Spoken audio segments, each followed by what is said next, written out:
नमो भगवते वासुदेवाय नमः। जय श्री कृष्ण। श्रीमद् भागवत कथा का सप्ताह यज्ञ की विधि। श्री सनकादि कहते हैं, नारद जी, अब हम आपको सप्ताह श्रवण की विधि बताते हैं। यह विधि प्रायः लोगों की सहायता और धन से साध्य कही गई है। पहले तो यत्नपूर्वक ज्योतिषी को बुलाकर मुहूर्त पूछना चाहिए तथा विवाह के लिए जिस प्रकार धन का प्रबंध किया जाता है उस प्रकार ही धन की व्यवस्था इसके लिए करनी चाहिए। कथा आरंभ करने में भाद्रपद, आश्विन, कार्तिक, मार्गशीर्ष, आषाढ़ और श्रावण ये 6 महीने श्रोताओं के लिए मोक्ष की प्राप्ति के कारण हैं। देवर्षे इन महीनों में भी भद्रा, व्यतिपात आदि कुयोगों को सर्वथा त्याग देना चाहिए तथा दूसरे लोग जो उत्साही हों उन्हें अपना सहायक बना लेना चाहिए। फिर प्रयत्न करके देश देशांतरों में यह संवाद भेजना चाहिए कि यहाँ कथा होगी, सब लोगों को सपरिवार पधारना चाहिए। स्त्री और शूद्र आदि भगवत कथा एवं संकीर्तन से दूर पड़ गए हैं, उनको भी सूचना हो जाए ऐसा प्रबंध करना चाहिए। देश देश में जो विरक्त वैष्णव और हरि कीर्तन के प्रेमी हों उनके पास निमंत्रण पत्र अवश्य भेजें। उसे लिखने की विधि इस प्रकार बताई गई है। महानुभावों, यहाँ 7 दिन तक सत्पुरुषों का बड़ा दुर्लभ समागम रहेगा और अपूर्व रसमयी श्रीमद् भागवत की कथा होगी।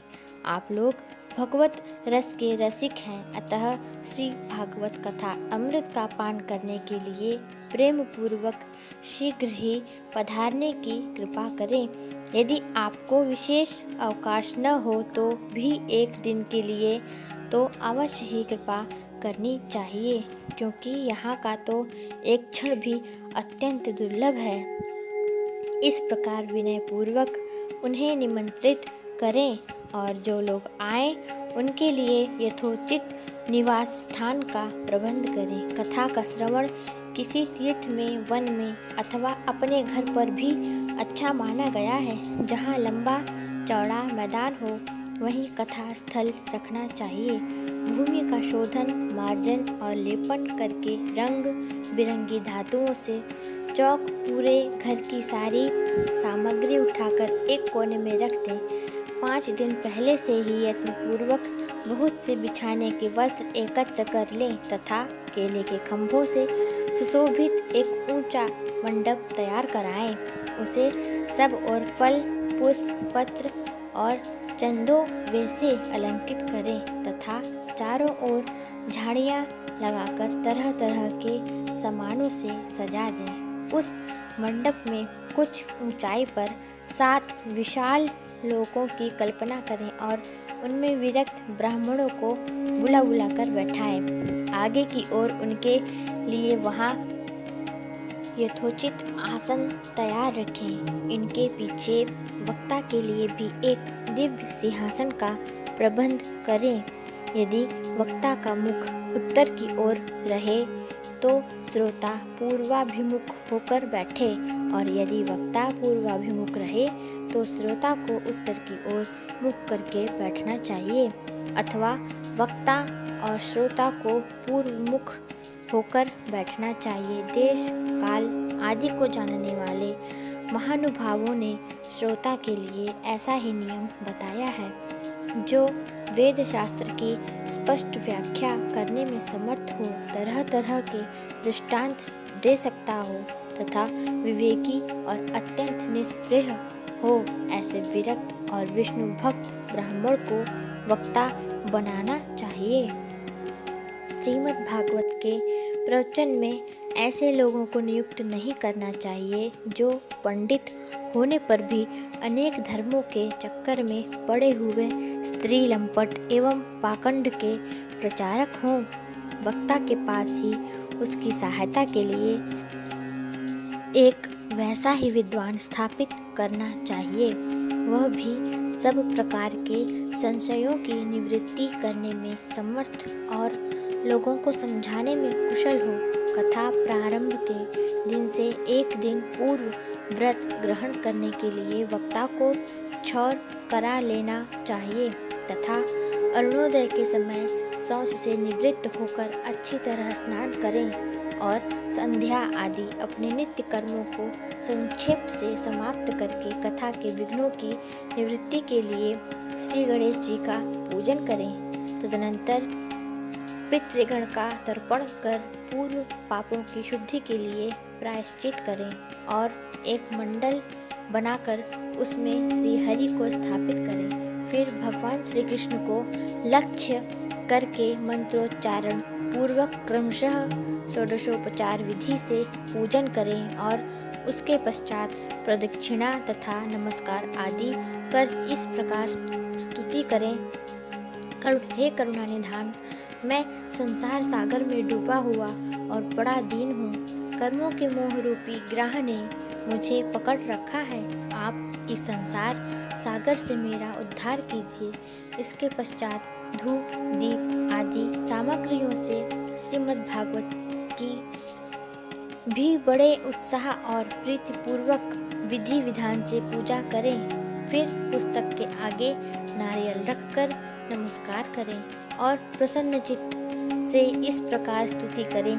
श्रीमद् भागवत के रूप में आप साक्षात श्री कृष्ण चंद्र जी को ही विराजमान मानिए। नाथ, मैंने भव सागर से छुटकारा पाने के लिए आपकी शरण ली है। मेरा यह मनोरथ आप बिना किसी विघ्न बाधा के सांगोपांग पूरा करें। हे केशव, मैं आपका दास हूँ। हे भगवान, मैं आपका दास हूँ। इस प्रकार दीन वचन कहकर फिर वक्ता का पूजन करें।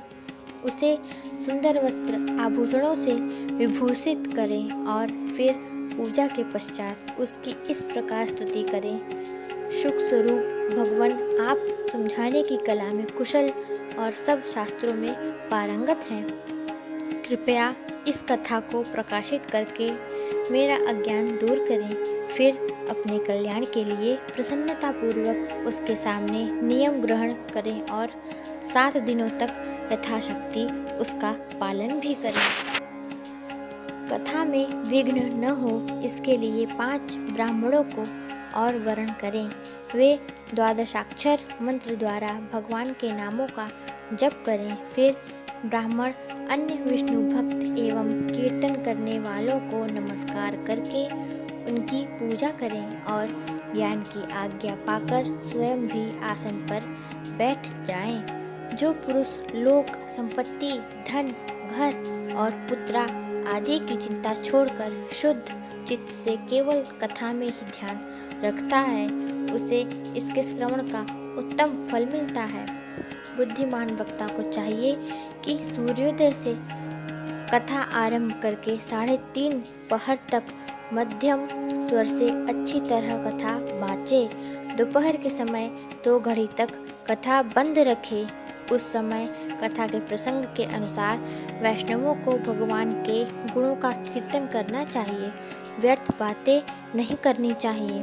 कथा के समय मल मूत्र के वेग को काबू में रखने के लिए अल्पाहार सुखकारी होता है। इसलिए श्रोता केवल एक ही समय हविष्य अन्न भोजन करें। यदि शक्ति हो तो 7 दिन निराहार रहकर कथा सुने अथवा केवल घी या दूध पीकर सुखपूर्वक श्रवण करें अथवा फलाहार या एक समय ही भोजन करें। जिससे जैसा नियम बनता है उसी को कथा श्रवण के लिए ग्रहण करें। मैं तो उपवास की उपेक्षा भोजन करना अच्छा समझता हूँ, यदि वह कथा श्रवण में सहायक हो। यदि उपवास से श्रवण में बाधा पहुँचती हो तो वह किसी काम का नहीं। नारद जी नियम में सप्ताह सुनने वाले पुरुषों के लिए नियम सुनिए। विष्णु भक्त की दीक्षा से रहित पुरुष कथा श्रवण का अधिकारी नहीं है। जो पुरुष नियम से कथा सुने उसे ब्रह्मचर्य से रहना, भूमि पर सोना और नित्य प्रति कथा समाप्त होने पर पत्तल में भोजन करना चाहिए। दाल, मधु, तेल, गरिष्ठ अन्न, भाव दूषित पदार्थ और बासी अन्न, इनका उसे सर्वदा ही त्याग करना चाहिए। काम, क्रोध, मद, मान, मत्सर, लोभ, दंभ, मोह और द्वेष को तो अपने पास भी नहीं फटकने देना चाहिए। वह वेद, वैष्णव, ब्राह्मण, गुरु, गो सेवक तथा स्त्री, राजा और महापुरुषों की निंदा से भी बचे। नियम से कथा सुनने वाले पुरुष को रजस्वला स्त्री, अंत्यज, म्लेच्छ, पतित, गायत्रीहीन, द्विज, ब्राह्मणों से द्वेष करने वाले तथा वेद को न मानने वाले पुरुषों से बात नहीं करनी चाहिए। सर्वदा सत्य, शौच, दया, मौन, सरलता, विनय और उदारता का बर्ताव करना चाहिए। धनहीन, क्षय रोगी, किसी अन्य रोग से पीड़ित, भाग्यहीन, पापी, पुत्रहीन और मुमुक्षु भी यह कथा श्रवण करें। जिस स्त्री का रजोदर्शन रुक गया हो, जिसके एक ही संतान होकर रह गई हो, जो बांझ हो, जिसकी संतान होकर मर जाती हो अथवा जिसका गर्भ गिर जाता हो, वह यत्न पूर्वक इस कथा को सुने। ये सब यदि विधिवत कथा सुने तो इन्हें अक्षय फल की प्राप्ति हो सकती है। यह अत्युत्तम दिव्य कथा करोड़ों यज्ञों का फल देने वाली है। इस प्रकार इस व्रत की विधियों का पालन करके फिर उद्यापन करें। जिन्हें इसके विशेष फल की इच्छा हो, वे जन्माष्टमी व्रत के समान ही इस कथा व्रत का उद्यापन करें। किंतु जो भगवान के अकिंचन भक्त हैं, उनके लिए उद्यापन का कोई आग्रह नहीं है। वे श्रवण से ही पवित्र हैं, क्योंकि वे तो निष्काम भगवत भक्त हैं। इस प्रकार जब सप्ताह यज्ञ समाप्त हो जाए, तब श्रोताओं को अत्यंत भक्ति पूर्वक पुस्तक और वक्ता की पूजा करनी चाहिए। फिर वक्ता श्रोताओं को प्रसाद, तुलसी और प्रसादी मालाएं दे तथा सब लोग मृदंग और झांझ की मनोहर ध्वनि से सुंदर कीर्तन करें, जय जयकार, नमस्कार और शंकर ध्वनि का घोष कराएं तथा ब्राह्मण और याचकों को धन और अन्न दें। श्रोता विरक्त हो तो कर्म की शांति के लिए दूसरे दिन गीता पाठ करें। गृहस्थ हो तो हवन करें।